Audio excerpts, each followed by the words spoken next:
레디 큐. 안녕하세요. 저는 서울 강서구 화곡동에 사는 두 장애 아이를 둔 아빠 최대현이라고 합니다. 제가 오늘 첫 방송 유튜브를 시작을 했는데요. 이 시작한 계기는 유튜브를 보니까 다양하게 직업을 가진 분들이 유튜버 방송을 하시는 걸 봤어요. 근데 우리 장애인 부모님들은 상당히 많고 장애인 분들도 많은데 이 장애인 분들을 위한 유튜버가 단 한 분도 없다는 걸 알았습니다. 그리고 한 분 있는 건 봤습니다. 그 여동생 장혜림 양인가요? 그 언니 너무 훌륭한 일을 하시는데 그분 방송을 봤는데 부모님이 하는 걸 못 봤어요. 그래서 제가 이 방송을 시작한 계기는 보통 이제 우리 부모님들이 이제 아이가 태어나면 굉장히 절망감을 많이 가져요. 이제 전문가들은 한 4가지 정도 증세가 온다고 그래요. 원망, 분노, 좌절, 포기. 이 4가지 증상을 갖다가 비장애인 분들도 이제 뭐 가족이 이제 돌아가셨거나 이럴 때 많이 겪기도 하는데 우리 장애인 부모님들은 다 겪는데요. 100%. 이 4가지 과정을. 그래서 그런 지금 새로 또 장애인 아이가 태어나는 부모님들도 이 방송을 보셨으면 좋겠고, 제가 먼저 지금 두 아이를 먼저 키우고 있기 때문에, 그리고 또 비장애인 분들도 아이를 키우는 건 별 다를 바가 없다라는 걸 제가 이야기를 하고 싶어서 이 방송을 시작했습니다. 근데 먼저 이 방송을 할 때 제가 이제 주제를 삼은 게 있어요. 하람아, 소라, 학교 가자. 제 큰아들 이름이 13살이고 최하람, 그리고 딸은 최솔, 2년 터울인데 10살인데 제가 1년을 꿀쳤어요. 그래서 3학년이에요, 지금. 지금 초등학교, 화일초등학교 다니고 있고요. 근데 저는 이제, 일반 통합학교를 보낼 마음이 없었고, 그냥 특수학교를 보내고 싶었는데 경쟁률이 5대1 정도 됐었어요, 큰아이 때. 그리고 그 뒤로는 더 경쟁률이 더 심해져요. 올해는 더 심했다라는 걸 제가 알고 있어요. 근데 이 이유가 있어요. 그 이유도 제가 좀 설명해 드리고 싶고, 차근차근 하나씩 어린이집, 그 다음에 이제 어린이집 나와서 학교, 초등학교 들어가고 중고등학교 나와서 그 다음에 이제 취업을 해야 되잖아요. 그럼 취업, 사회적 기업, 그 다음에 이제 그러면 이제 그 다음에 끝이냐? 그것도 끝이 아니죠. 왜냐하면 유진박 씨를 좀 거론해서 그렇지만 유진박 씨를 보면 부모님이 돌아가셨어요. 형제도 없어요. 그분은 지금 어떻게 살아야 될까요? 제가 한번 반문을 해보는 거예요. 그분은 어떻게 사시죠, 지금? 심한 말로 정말로 그분은 정말 무슨 앵벌이 뭐 이렇게 얘기하면은 좀 너무 심하고, 어떻게 됐든 많이 이용을 당하면서 살잖아요. 가족이 없고 후견인도 없고 그럼으로써. 근데 그분은 IQ가 떨어지지 않아요. IQ가 130 이상 됩니다. 그리고 영어도 잘하고 줄리어 음대를 나올 정도로 어릴 때부터 천재로 태어났습니다. 근데 그분은 자폐라는 걸 가지고 있기 때문에, 이 자폐 다 그런 건 아닌데 자폐의 특성상 사람과 교류가 힘들어요. 왜냐? 상대방의 감정을 잘 이해를 못해요. 그리고 돈에 대한 개념도 별로 없어요. 제 아들이 자폐입니다. 큰아들이. 자폐는 그래서 자폐증이라고 요즘은 안 해요. 자폐 스펙트럼. 왜냐? 너무 범위가 넓어요. 이거 어떤 아이는 거의 비장애인과 별 다를 바 없는 아이도 있고요. 어떤 아이는 너무 심한 아이도 있고. 보통 이제 자폐 아이들의 반복적인 말을 따라하는 거. 그리고 저의 아들 같은 경우는 죽음이 잘 뭔지를 몰라요. 그 돈에 대한 개념도 없기 때문에 내가 이 돈을 벌어서, 내 능력으로 벌어서 내가 이 사회에서 내 집도 만들고 아내도 내 가정을 꾸며야 되겠다, 이런 생각을 보통 안 해요. 그냥 내가 즐거운 일. 그러니까 자폐라는 말 자체가 어원이 사실 참 좋지는 않아요. 왜? 스스로 가치다라는 뜻이거든요. 그래서 이제 그걸 공모를 했어요. 자폐 그 단체에서. 자폐가 너무 뜻이 스스로를 가치다라는 뜻이기 때문에 이걸 좀 바꾸려고 하는데 지금까지 해답이 없어요. 근데 제가 이 방송을 하면서 제가 제안을 하나 할게요. 저는 자아증이라고 했으면 좋겠습니다. 왜냐하면 이 비장애인과 장애인들은 어떻게 됐든 우리는 서로 인생을 살아가면서 자아를 실현하고 자아를 찾기 위해서 사는 거거든요. 그러기 때문에 자폐라는 말보다는 좀 자아증. 제가 이거 공모한 겁니다. 지금 이 방송을 통해서. 근데 아무튼 우리 아이들은 자기 세계가 있어요. 결국은. 그래서 자기 세계가 있기 때문에 이 사회와 교류하는 게 굉장히 힘들어요. 그래서 그런데 먼저 이걸 이제 제가 하나하나 제 경험을 이야기를 할 건데, 이걸 이야기하기 전에 제가 먼저 하고 싶은, 드리고 싶은 말씀이 있어요. 그게 뭐냐면 장애인에 대한 인식이에요. 제가 참 속상했어요. 한 2년 전에 그 강서구 특수학교 설립 때, 너희 부모님들 다 산에 가서 살아라. 혐오시설이다. 집값 떨어진다.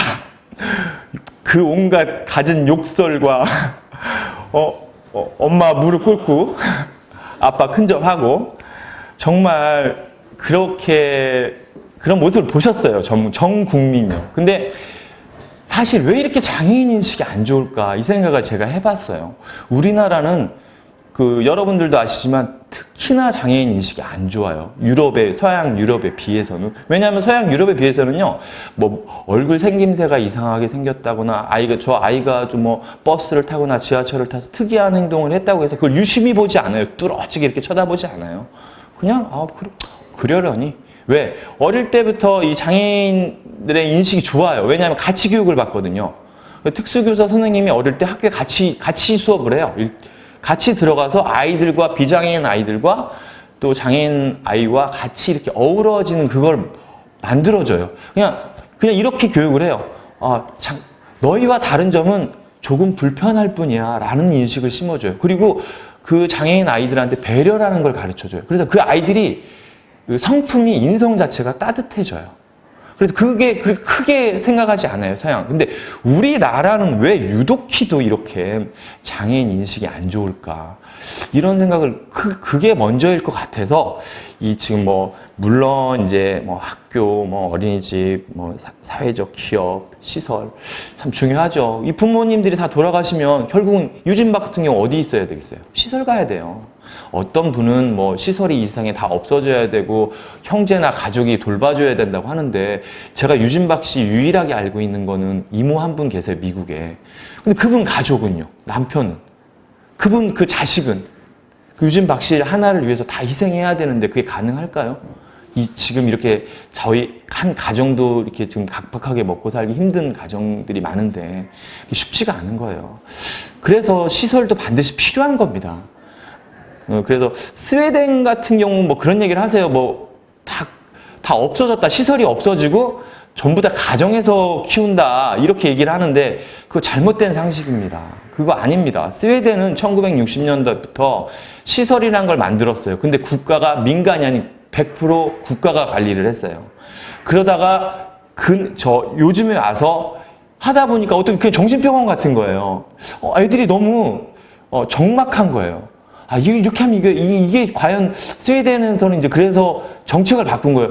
너무 이게 사회에서 이 아이들을 어울리게 이렇게 할 수 있을까? 이런 식으로 교육을 계속 한다면? 근데 우리는 거의 다 민간입니다. 이 시설 자체가. 학대도 많고요. 그냥 계속 약으로 주면서 애를 잠재우는 그런 시설도 많고요. 그렇지만 근데 이 스웨덴은 어떻게 해서 이렇게 가정에서 키우자 그 얘기가 아니고요. 가정식인 시설을 만든 거예요. 아파트형으로, 아파트도 이렇게 네모 빠딱하게 지은 것도 아니에요. 동그랗게 졌어요. 이렇게 원형식으로. 그래서 크게 아파트를 지은 게 아니라, 고층 아파트가 아니라 모르겠어요. 한 7, 8층이나 5층 정도? 그렇게 해서 그냥 그 안에서 우리 아이들이 개개인의 방을 주고 개개인에게 일반인처럼 밥 먹고 식사하고 그냥 이렇게 일반인처럼 스스로 할 수 있게, 그 안에는 여러 가지 시설들이 많아요. 수영부터 해서 경마가 아니라 제가 왜 갑자기 경마가 튀어나오냐면 승마입니다. 승마가 굉장히 이 인지 발달이 좋아요. 전체적인 이 신체적인 운동이면서 지적 이 발달에 굉장히 좋습니다. 그래서 승마를 저희는 비싸서 잘 못하는데 그런 승마 시설도 있고, 아무튼 여러 가지 스웨덴은 그러면서 가정식으로 바꾼 거예요. 근데 우리나라 있습니다. 이것도 없지 않아요. 그룹홈이라는 게 있습니다. 그룹홈이 있는데 우리는 소규모죠. 그리고 민간이고 개인이 하고 거의 천주교 재단이 많이 해요. 그래서 그냥 이 선생님, 사회복지사분들이 한 대여섯 명 아이를 두고 남녀 상관없습니다. 그냥 집을 얻어서 두세 명씩 이렇게 남자는 남자끼리, 여자는 여자끼리 이렇게 이제 이제 개개인 방을 줄 정도는 못 되고요. 이렇게 해서 이제 생활을 하는데 참 다 큰 성인입니다. 그리고 직장 다니는 친구들은 직장을 다니고 학교를 가는 친구는 학교를 가고 그래서 사회복지사 선생님이 그 아이들을 같이 삽니다. 이제 그건 있어요. 근데 우리는 그 민간이고 뭐 천주교 단체나 그렇게 이제 소규모로 운영을 하고 있지만 스웨덴은 100% 국가에서 그렇게 운영을 하고 있는 겁니다. 그 차이점을 그 시설이란 차이점도 그래서 말씀을 드리고 이거보다 더 자세하게 사실은 이거보다 더 자세하게 하나씩 풀 겁니다. 근데 그 전에 먼저 장애인의 인식 이거부터 먼저 장애인의 이해. 이제 제가 유튜브를 찾아보니까 교수님이나 강사님이나 아니면 뭐 언론에서 동영상을 제작한 걸 제가 봤어요. 근데 좀 어려워요. 그리고 일반인들이 그걸 찾아보기에도 힘들어요. 그리고 계속 그 방송을 쭉 볼 수가 없어요. 너무 딱딱하고 지루하기 때문에. 그래서 제가 이 유튜브 방송을 좀 쉽게 그래서 시작을 하게 된 거고요. 장애인 인식. 그래서 저는 이제 처음에 이 장애인 부모로서 어디까지 생각을 했냐면요. 태초. 그게 진화설이 됐든 아니면 창조론이 됐든 태초에 장애인이 있었을까 없었을까 이걸 한번 고민하고 자료를 찾아보기 시작을 했어요. 근데 결론은 있었습니다. 그리고 유전이다라는 거는 100% 유전이다라는 건 아닙니다. 그러니까 예를 들어서 닉 부이치치도 결혼을 했죠. 해표지증이라는 그 장애를 갖고 태어났어요. 팔다리가 없는 세계 몇 명 안 됩니다. 근데 지금 자녀를 낳죠. 근데 해표지증 아닙니다. 부모가 맹인이라고 해서 자식도 맹인 안 나오는 경우도 많습니다. 유전적인 경우도 있지만 아닌 경우도 많다라는 거예요. 그러면 비장인끼리 결혼했는데 왜 갑자기 장애인이 태어났을까? 이것도 제가 고민을 하기 시작을 했어요. 이제 그 역사의 기록서를 찾아보니까 그건 좀 나중에 말씀드릴게요. 그건 좀 나중에 말씀을 드리고 장애인 인식은 그때는 어땠을까? 서양은 고대 그리스로 넘어가면요. 아리스토텔레스는 장애인을 양육하지 못하도록 이 법에서 제정하라 이렇게 이야기를 했고요. 플라톤은 장애인은 이 사회에서 격리시켜라. 고대 그리스면은 굉장히 몇천 년 전이잖아요. 근데 그때도 그렇게 얘기를 했습니다. 그리고 중세기 유럽은 그리고 기독교 국가잖아요. 여러분들 많이 아시다시피. 그럼 지금의 유럽 같은 서양은 굉장히 장애인 복지 정책이 잘 돼 있어요. 근데 그러면 그때도 중세기에도 잘 돼 있었을까 찾아봤더니 전혀 아니었습니다. 왜 그랬냐? 장애인은 신에게 벌을 받은 사람이라 생각해서 성경을 갖다 왜곡한 것 같아요. 그래서 많은 고문과 사형을 시켰어요. 그래서 많이 죽였어요. 그 기독교 국가인 유럽에서도. 그때 근데 우리나라는 어땠을까를 찾아봤어요. 우리나라는 어떤 큰 변화가 하나 왔어요. 어디서 변화가 왔냐면 조선시대였어요. 그게. 조선시대에 이제 태조 이성계가 이제 조선이라는 나라를 세우면서 불교를 배척을 하기 시작해요. 왜냐하면 그때 당시 불교가 많이 타락을 했었어요. 그래서 불교에 있던 이제 스님이나 이런 정치에 많이 개입을 하면서 많이 이렇게 퇴색화돼 버린 거예요. 그래서 조선시대 때 그 이성계가 유교를 받아들여요. 소크라테스 때 유교. 근데 유교의 사상이 뭐죠? 유교의 사상은 춤과 효를 얘기해요. 인본주의예요. 사람이 먼저다라는. 그러면서 이 이성계 이제 손자죠. 이제 세종대왕께서 획기적인 이제 장애인 복지 정책을 써요. 근데 이 장애인 복지 정책만 쓴 게 아니라 이 서민들에 대한 복지 정책도 같이 쓰게 돼요. 그러면서 장애인 복지가 지금의 유럽보다도 굉장히 잘 돼 있었어요. 예를 들자면 신분을 파괴시켰어요. 양놈, 상놈 그런 시대였어요. 그런 시대에 신분을 파괴했어요. 지체장애인들한테 신분에 상관없이 과거 시험을 보게 해줬어요. 그래서 굉장히 그때 당시에 유명한 척추장애인이나 지체장애인이나 맹인이나 이런 우의정, 자의정 지낸 분들이 굉장히 많아요. 제가 잠깐만 이렇게 나열하면 우의정, 좌의정을 지낸 허조도 계셨고요. 중종 때 이제 중종 때는 이제 우의정을 지냈던 권균 다 아실 거예요. 광해군 때는 좌의정을 지낸 심학수, 그 영조 때는 대작, 영조판서를 지낸 이덕수 등 굉장히 이거 말고도 굉장히 많습니다. 근데 이 세종대왕께서 이것만 한 게 아니에요. 이것만 한 게 아니라 장애인 단체를 또 설립을 하셨어요. 맹인 장애인 단체. 그때 이게 세계 최초의 장애인 단체가 설립이 된 겁니다. 통평시라는 이 장애인 단체를 만들어서 이 맹인 장애인 분들한테 직업을 줬어요. 뭐 음악을 하게 하거나, 이 궁중 음악을 하게 하거나, 아니면 점을 보게 하거나, 기우제를 지내게 하거나, 여러 가지, 그 밖에 등등. 근데 지금은 맹인분들 지금 뭐 하시죠? 지금 맹인분들 직업이 거의 대부분이 지적 능력이 안 떨어지는데도 대부분이 기회가 없어서 거의 대부분은 안마를 하러 갑니다. 시술소에. 안마를 배웁니다. 대부분이. 지금 성인분들이요. 거의 제가 알기로는 90%를 알고 있어요. 헬린 켈러도 직업이 맹인이었죠. 헬린 켈러. 직업이 사회복지사였어요. 사회복지사 맹인 한 분도 못 봤어요. 저. 아나운서는 제가 KBS 전에 잠깐 한 번 뵀어요.